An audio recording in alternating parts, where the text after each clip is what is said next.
আসসালামু আলাইকুম প্রিয় বন্ধুরা, কেমন আছেন সবাই? ইয়াসমিন জান্নাত কিচেনে আপনাদের সবাইকে স্বাগত। আজকে আমি আপনাদের সাথে খুবই সহজ একটি রেসিপি নিয়ে চলে আসছি, রূপচাঁদা ফিশ ফ্রাই। এই শীতের সময় গরম ভাতের সাথে রূপচাঁদা মাছ ভাজা অসাধারণ লাগে কিন্তু। তো চলুন তাহলে দেখে নিই কিভাবে রূপচাঁদা মাছ আমি ভাজি করেছি। তো প্রথমে হচ্ছে আমি এখানে 4টা মাছ ভালোভাবে কেটে ধুয়ে পরিষ্কার করে নিয়েছি এবং রূপচাঁদা মাছগুলো একটু বেশি শক্ত হয়, এজন্য আমি একটু বেশি ডিপ করে মাছগুলোকে কেচে নিয়েছি। এখন হচ্ছে আমি মাছে দিয়ে দিচ্ছি পরিমাণ মতো লবণ আর দিয়ে দিচ্ছি হচ্ছে 1 টেবিল চামচের মতো হলুদ। তো আমি হলুদ লবণ দিয়ে দিয়েছি। এখন হাতের সাহায্যে ভালোভাবে লবণ হলুদ মাছের উপরে মিশিয়ে নিচ্ছি। বন্ধুরা, আপনারা দেখতেই পাচ্ছেন মাছের উপরে আমি ভালোভাবে লবণ হলুদ মেখে নিয়েছি। এখন আমি 10 মিনিটের জন্য রেস্টে রেখে দিচ্ছি। আর আমি চুলায় একটা প্যান বসিয়ে দিয়েছি। প্যানে পরিমাণ মতো তেল নিয়ে নিচ্ছি। তেল গরম হয়ে এলেই মাছগুলো ভেজে নেব। তো আপনারা দেখতেই পাচ্ছেন তেল গরম হয়ে এসেছে। আমি একটা মাছ দিয়ে দিচ্ছি।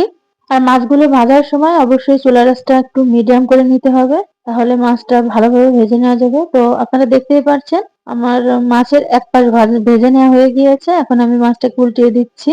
তো প্রিয় বন্ধুরা, শীতের সকালে ধোয়াটা গরম ভাতের সাথে ভর্তা আর হচ্ছে এই রূপচাঁদা মাছ ভাজা অসাধারণ লাগে কিন্তু। আপনারা অবশ্যই খেয়ে দেখবেন। তো আজকের মেনুতে আমার গরম ভাতের সাথে ভর্তা আর এই রূপচাঁদা মাছ। তো আপনারা দেখতেই পাচ্ছেন আমার রূপচাঁদা মাছটি ভেজে নেওয়া হয়ে গিয়েছে। তো মাছটিকে আমি উঠিয়ে নিয়েছি। এখন আমি আরো দুটো মাছ দিয়ে দিচ্ছি ভেজে নেওয়ার জন্য। বাকি মাছগুলোকে আমি ঠিক একইভাবে ভেজে নিচ্ছি। তো আপনারা দেখতেই পাচ্ছেন আমি মাছ প্যানে দিয়ে দিয়েছি।